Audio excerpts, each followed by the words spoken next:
Hello. So I came with a different video. For me, at least, I think we all know where this idea came from. But to not just straight up copy him, I choose to make this thematic. And this one is specifically for debuts. I do plan to make one for songs in general, because I have a playlist full of songs that I can't fit in a specific category. I plan on making on B-sides, for example. And I know that I just made a video for B-sides, but I want to go in depth on why I love them so much. With that said, you can now enjoy the video.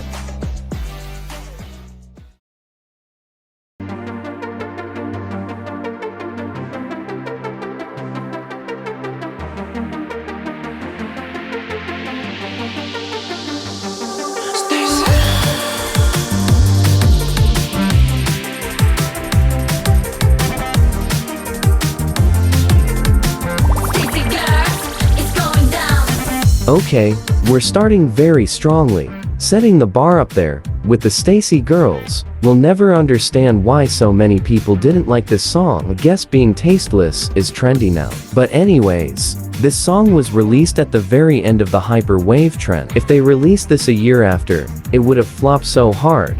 Luckily, they choose the best timing, especially since everyone was doing retro, but they came with a very different retro, such as smart play. Not only they were different from the others, but they actually served us amazing song. I mean, name me someone who did hyperwave? Exactly. No one. At least not that I remember. Maybe because this aesthetic is way too 2017 and oversaturated. Maybe, but my point still remains. Maybe I should actually start to talk about the song. We started very low, showing Sumin in a context that we never saw again. Seriously? This Sumin does not look like the Sumin we have now. Then that magical pre-chorus. Then girls screaming their lungs out for that fucking chorus. Man, this song is so sparkly and flashy and neon that I can feel all that just by listening to it without the move. Definitely the flashiest song ever. I have nothing more to say. Nothing other than STAYC debut song is so bad.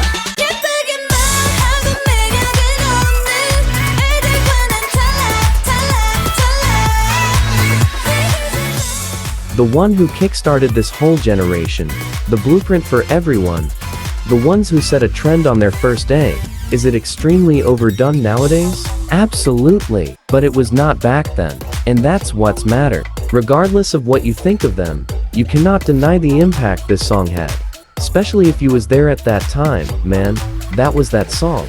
They came to fight a fair fight against the big dogs. How everything went wrong after some time does not matter now. People say that the I love myself theme is overdone and cringe, and I'm here confused, because while I saw everyone saying that, I was also seeing every group talking about loving or hating someone else. So never understood where's the oversaturation at. I also think it's ironic how they were talking about loving themselves while not actually doing it.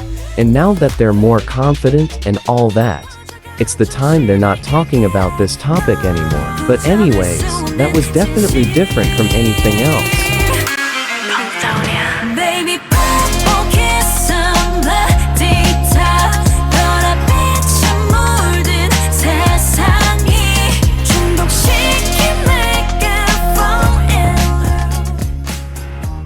The girls really decided to debut with a mixture of creepy and dark royalty concept. Call me biased how much you want, but ITZY everything I love, and their name is also Purple Kiss, which is my favorite color. They did it for me, and me only 100%. Being serious now, remember when I used to use Twitter? That everyone was hyped for their debut, and I really couldn't care less. I don't know if I was in some sort of kpop breakdown, but I really didn't care about them. But then they officially debuted, and then I ignored them for I don't know how many months.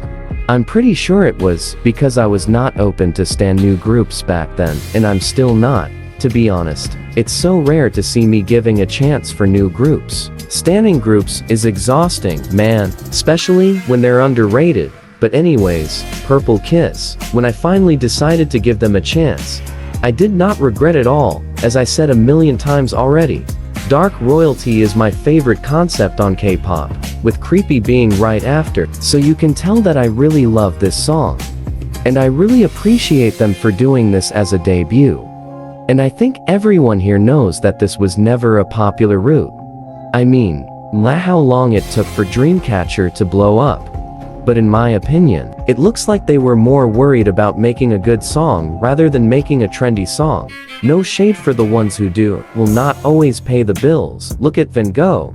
He died flop, extremely poor, and with the mental health that don't even deserve to have the health on its name. But yeah, Purple Kiss are still trying and sticking to this concept till today, which gives me hope that they'll be like Dreamcatcher one day. Not because of the concept, but because of the hard journey, praying for that to happen.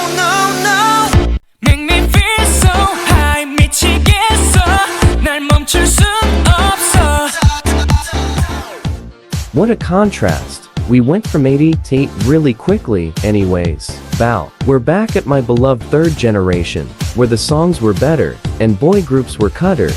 And okay, enough with the boomer speech, and it's not even true. Honestly, BGs this year finally understood what they did wrong last year, but that do not matter right now. What does matter is this deliriously crafted song. 101 is still one of the top boy groups for a reason. The thing is, this song is hella simple. They kept it low-key for pretty much the whole song. And I love that. It's really upsetting how much Cube failed, with Pentagon, Hui, and Wooseok literally make this masterpiece. But Hui had to go to Boys Planet as a contestant, and not as a judge, and he didn't even got to debut. World is truly unfair. Anyways, usually popular songs tend to cool down the very next year. I mean, do anyone here still listen to Tomboy? Props for the 3 people that raised their hands. But this song was so popular that I was listening to this song the whole fucking year of 2018 in a lot of different videos, despite being released in August of 2017. And in 2018, I was extremely locked to my ults. That's how huge this song was. Heck, I even listen this song on some random videos nowadays. I mean, I don't blame anyone. This song slaps so hard. But it slaps you with a furry glove. That was the first time a produce group served us an absolutely banger as a debut. No shade to Pringles, but come on, it's not that good. Especially comparing with their other songs. Fun fact, I used to think Very was their debut song, and was completely devastated when I found out that it was Dreamgirls. If Very 3 was their actual debut, it would maybe be here as well. But since we're talking about produce, we might as well stay on it.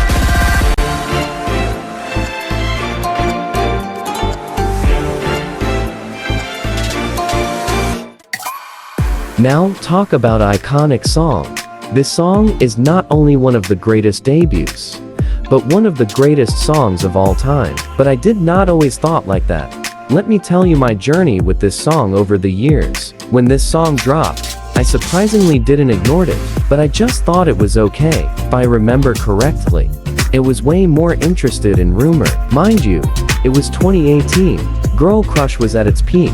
So that was a kinda understandable reaction, but when I found out that this song was meant to kill C, I was kinda pissed since I prefer their version way more, and I still do, to be honest. But then, I saw a mashup of both versions, and I absolutely adored it, and that made me like ITZY's version way more.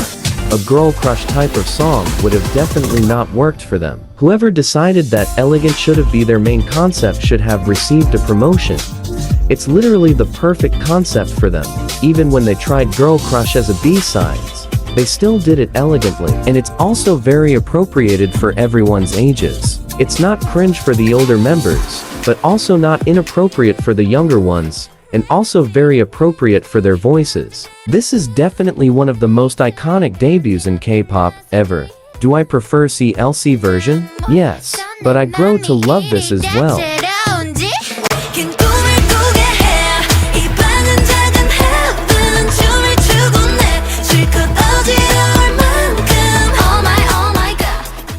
izone disbanded, Starship was starving, and they had a curse that could possibly become true once again, just like it did with every produce group.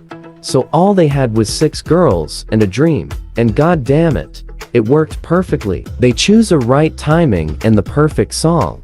I don't remember if I said this already or not, since I'm writing this on different days. But I never stand izone. I was just a casual stan. I only fully learned the members' names last year. But of course, I always knew who Wonyoung was. And damn, I could have never tell that those voices are from the same person. This girl changed so much on only some months. And not gonna lie, her voice is one of the main reasons of why I love this song so much. They decided to go to a simple route, but yet captivated.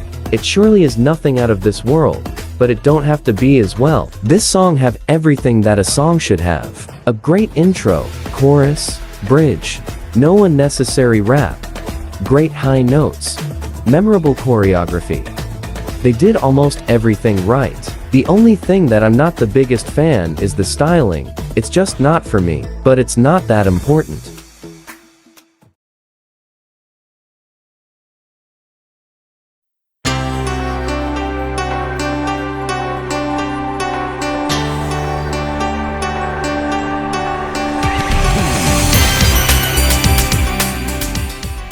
And now, we're back at the years 2000s, when everything was simpler. Actually, never mind. I think everyone have something to say about this song, either positive or negative.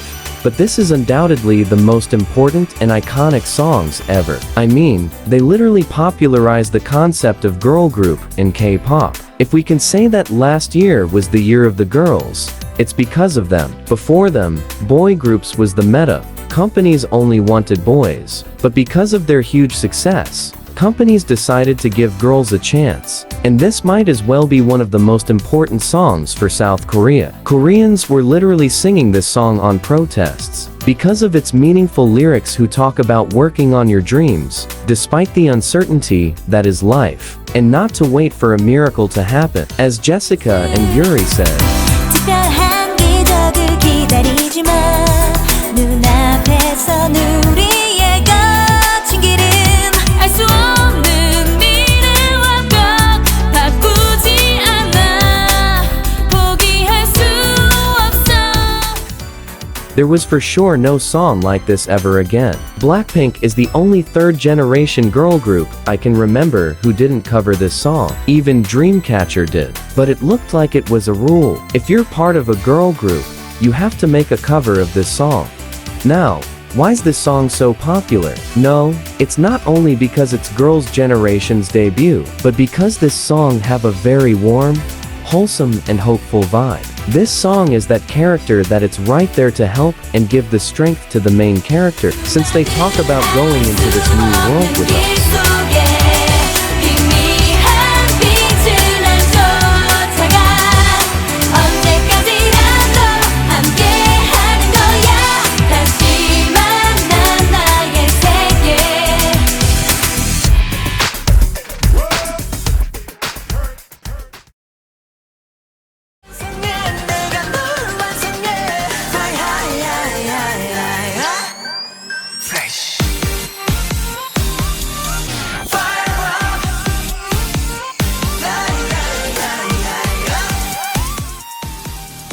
It would have been amazing to end the video with snsd, but I really wanted to use this song as the outro someday.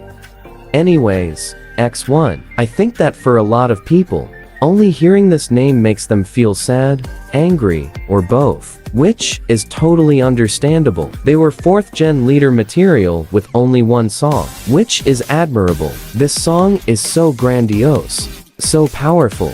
It really sounded like the birth of legends, which kinda was. This was the rebirth of my man, Woods, who by the way, is one of the best all-rounders in K-pop. He really did a great rap and a high note on the same song. Tell me, who else can do this? Wonhyuk, Alexa, Han? Yes, they're all sitting comfortably with this title. But anyways, this song is truly flawless. With the intro, this sets the mood perfectly, to the high note made by my other man that made Ariana shakes. Or maybe not, because she's too worried about her public image. This section is short, because I don't have to say. Putting my feelings into words is so hard. Lucky me, I don't fall in love easily, but sometimes you just like the song, but but can't explain why. So I'll just wrap the video here. Thank you for watching this video, and thank you X1 for dropping this banger. It really took you guys 1 album and 5 months for you to become one of the best 4th gen groups. Major respect for y'all.